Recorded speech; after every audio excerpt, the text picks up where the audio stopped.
성인이 되면 여드름이 사라진다는 말 많이 들어보셨죠? 그래서 청소년 때 여드름이 나도 꾹 참고 성인이 될 때까지만 기다리기도 하죠. 그런데 막상 성인이 되어도 여드름이 사라지지 않는 경우가 많습니다. 저도 25살 정도까지 여드름이 났었는데요. 저는 진짜 좀 억울하고 짜증이 났어요. 지하철만 타도 다 피부가 좋은 것 같은데 아니 나만 피부가 나쁘니까요. 근데 원인을 찾고 고치니까 지긋지긋한 여드름이 싹 사라지더라고요. 지금 와서 보면 성인 여드름 없애는 게 오히려 청소년 여드름보다 쉽습니다. 만약 성인이 되어서도 여드름이 나고 있다면 오늘 영상에서 알려드릴 6가지 행동을 하고 있는 건 아닌지 확인해보세요. 이 6가지를 알고 고친다면 깨끗한 피부가 되는데 도움이 될 겁니다.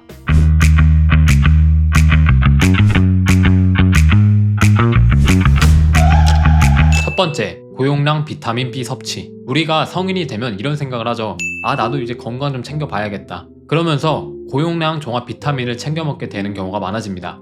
일반적으로 종합 비타민은 몸에 좋은 거 아니야? 라고 생각하실 수 있지만 사실 이 종합 비타민이 여드름을 유발하는 원인이 될 수도 있습니다. 구체적으로 들어가면 비타민 12가 여드름을 유발하는 주요 원인인데요. 고용량으로 장기간 섭취 시 여드름균의 영양분이 될 수 있기 때문이에요. 이 논문에 따르면 고용량으로 비타민 B12를 섭취하면 얼굴, 턱, 이마, 등, 가슴, 어깨 등 부위를 가리지 않고 단형의 농포성 발진이 나타났습니다. 그리고 여드름이 생기는 원리를 밝히기 위해 건강한 실험 참가자 10명을 대상으로 B12 주사 후 14일간 추적 관찰을 했는데요. 비타민 B12를 섭취하면 여드름 병형균의 B12 합성 유전자 발현이 감소합니다. 그리고 포르페린의 생성이 증가해요. 그 결과 여드름이 더 심해지게 되고요. 실험에 참가했던 10명 중 1명은 일주일 뒤에 여드름이 발생했다고 합니다. 그리고 대부분의 경우 보충제를 2-3주 중단하면 개선이 되었고요. 그러니 만약 내가 지금 여드름이 나고 있고 종합 비타민도 꾸준히 먹고 있다면 한 달 정도는 끊어보세요.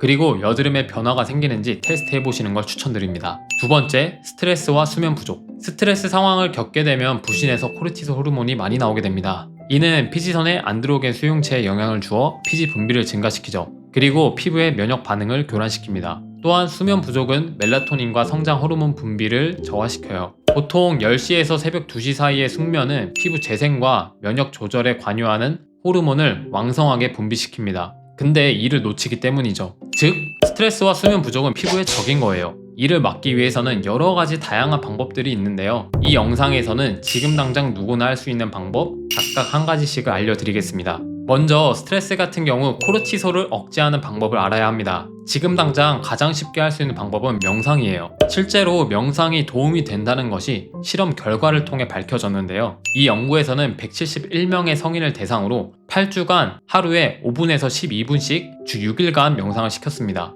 결과적으로 명상을 많이 할수록 스트레스와 불안 감소에 효과가 있었다고 해요. 하루 평균 6분 30초에서 10분 정도 한 그룹에서 가장 강한 효과를 보였다고 합니다. 그러니까 많이 할 필요도 없이 퇴근하고 집에 와서 하루에 한 번 10분 정도만 명상을 해보세요. 편안한 자세로 아무 생각하지 말고 있어도 괜찮습니다. 10분이라도 하고 나면 뭔가 뇌가 시원해진 느낌을 받을 거예요. 저도 이렇게 하니까 정신 건강이 훨씬 좋아졌습니다. 수면 부족은 현대인들은 커피랑 스마트폰만 끊어도 대부분 해결이 됩니다. 저는 스트레스 때문에 잠을 못 자요. 이렇게 말씀하시는 분들은 제가 앞서 알려드린 것을 누워서 잠 들 때까지 하시면 됩니다.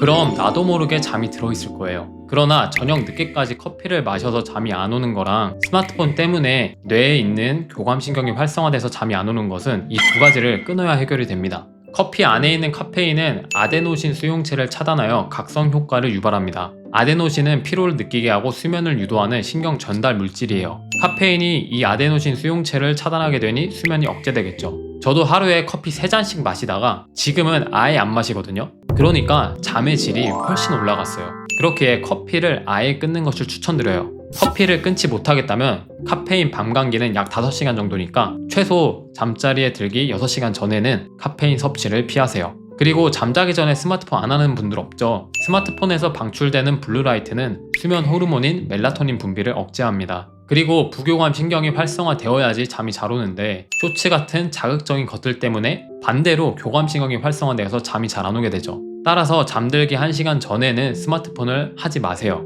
대신에 책 읽기, 명상 같은 것을 해보세요. 그럼 세 번째는 식습관입니다. 혈당 지수 GI가 높은 음식을 섭취하면 혈당이 급격하게 상승하게 됩니다. 그럼 인슐린과 인슐린 유사 성장인자가 많이 분비하게 됩니다.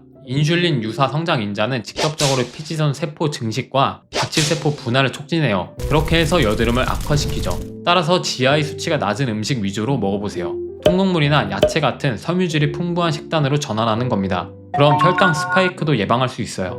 또한 오메가3, 비타민 A, 아연, 항산화 성분 등을 충분히 섭취하는 것도 도움이 됩니다. 구체적으로 어떤 음식들이 도움이 되는지는 제가 미리 찍어놓은 영상이 있어요. 고정 댓글에 달아놓을 테니까 궁금하신 분들은 그 영상 보시고 따라하시면 됩니다. 네 번째, 커버력 높은 메이크업 사용, 그리고 잘못된 세안 방법입니다. 화장품을 선택할 때 많은 분들이 커버력이 높아야만 피부가 예뻐 보인다고 생각을 합니다. 그러나 오히려 여드름이 많을 때는 커버력이 높은 제품을 사용할수록 여드름이 더 눈에 띌 뿐이에요. 그리고 또 문제는 커버력이 높은 제품일수록 실리콘, 파라핀, 미네랄 오일 등 모공을 막기 쉬운 성분들이 많을 수가 있어요. 이 성분들은 피부에 있는 각질층 사이사이에 쉽게 남아있을 수 있기 때문에 제대로 세안을 하지 않으면 모공이 막혀서 피지 배출을 심각하게 방해하게 되죠. 결국 피지와 각질, 화장품 성분 등이 뒤엉켜서 모공 속에 갇히게 되면 염증성 여드름으로 악화될 위험이 높아집니다. 그렇다고 해서 필요 이상으로 과도한 세안을 하는 것도 문제예요. 강한 각질 제거제나 고농도 클렌저를 하루에도 몇 번씩 사용을 하면 피부 표면을 보호하고 있는 지질막과 세라마이드가 빠르게 손실됩니다. 이 뜻은 피부 장벽이 망가진다는 뜻이에요. 피부 장벽이 망가지면 보습 유지 능력이 떨어집니다. 그리고 외부 자극에 민감해지기도 하죠. 이를 보상하기 위해서 피부가 오히려 더 많은 피지를 분비하려고 해요. 그래서 오히려 여드름이 심해질 수 있습니다. 따라서 올바른 클렌징이 무엇보다 중요해요.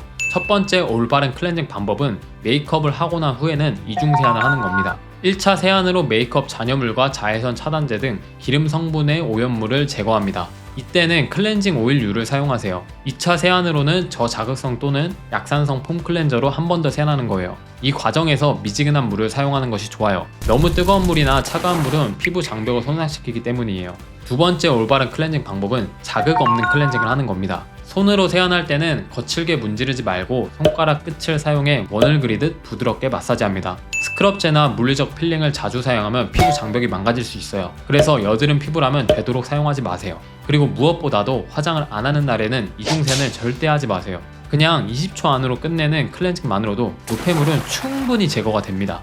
정리하자면 커버력 높은 화장품을 올바르게 지우지 않으면 모공이 막혀 여드름이 악화됩니다. 하지만 그렇다고 해서 과도하게 세안을 하게 되면 피부 장벽이 무너지게 되죠. 그래서 오히려 트러블이 또 생길 수가 있어요. 따라서 적절한 단계별 세안과 자극 없는 클렌징 습관을 습득하는 것이 중요합니다. 이게 성인 여드름을 없애고 예방할 수 있는 지름길이에요. 다섯 번째는 마스크 착용입니다. 여드름을 가리려고 마스크를 착용하는 경우가 많은데요. 근데 그럼 더 여드름이 심해질 뿐이에요. 마스크 내부는 고온 다습한 환경이 조성됩니다. 연구에 따르면 이런 환경에서 여드름균이 가장 활발히 번식한다고 해요. 게다가 마스크 착용 시 피부와의 물리적 접촉과 마찰이 계속 이루어집니다. 턱, 볼 부위에 마스크가 문지르는 횟수가 많아질수록 피부 장벽이 손상돼요. 그럼 당연히 여드름 더 많이 나겠죠. 그래서 첫 번째로 중간중간 통풍하는 게 중요합니다. 오랜 시간 동안 마스크를 써야 한다면 가능한 1시간에서 2시간 간격으로 마스크를 잠시 벗고 피부를 식히는 게 좋아요. 이를 통해 온도가 내려가면서 세균 번식을 조금이나마 막을 수 있습니다.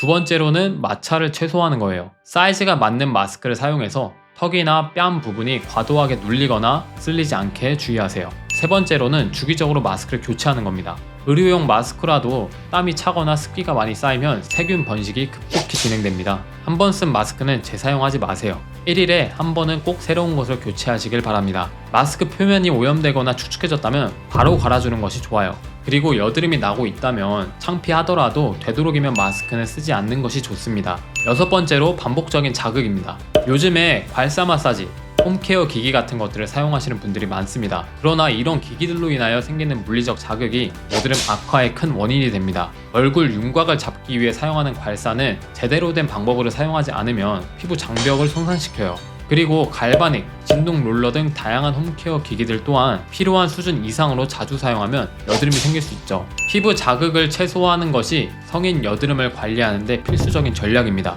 홈케어 기기를 사용할 때는 제조사의 사용 빈도, 시간을 정확히 지키는 게 중요해요. 다양한 홈케어 방식은 어느 정도 필요한 측면이 있지만 그것이 자칫 잘못된 형태로 피부에 불필요한 자극을 계속 준다면 여드름을 심각하게 악화시킬 수 있다는 점을 꼭 기억해주세요.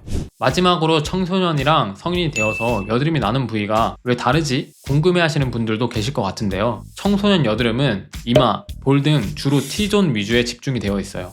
반면 성인 여드름은 입이랑 턱 주변에 집중이 되어 있죠. 그 이유는 성인이 되면 T존의 피지선 활동이 상대적으로 줄어들기 때문입니다. 반면에 턱이나 입 주변에 있는 피지선은 꾸준한 자극을 받으며 활발히 활동하기 때문이에요. 성인 여드름은 여러가지 원인들이 얽혀 있어서 청소년기 여드름보다 재발률도 높고 치료도 쉽지 않다고 생각할 수도 있습니다. 그러나 원인만 알고 개선을 한다면 충분히 여드름을 없애고 깨끗한 피부가 될 수 있어요. 성인 여드름은 단지 피부과에 간다고 끝나는 게 아닙니다. 치료를 받느냐 마느냐의 문제가 아니라 내 몸과 피부를 전반적으로 돌아보고 본질적인 개선을 해나가야 합니다. 저도 예전에는 피부과에만 가면 해결될 거라는 환상이 있었고 화장품만 잘 바르면 여드름이 사라질 거라는 환상이 있었습니다. 그러나 이런 것들은 본질적으로 저에게는 도움이 되지 못했어요. 그리고 지금도 이런 환상을 가지고 계신 분들은 아직도 여드름 피부 때문에 고통을 받고 있을 겁니다.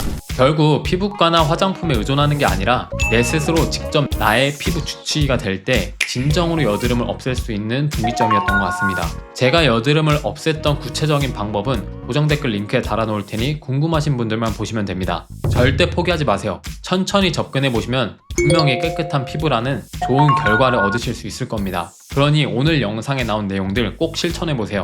그리고 좋아요와 구독 눌러주시면 앞으로도 유익한 피부 정보를 알려드리겠습니다. 오늘도 긴 영상 시청해주셔서 진심으로 감사드립니다.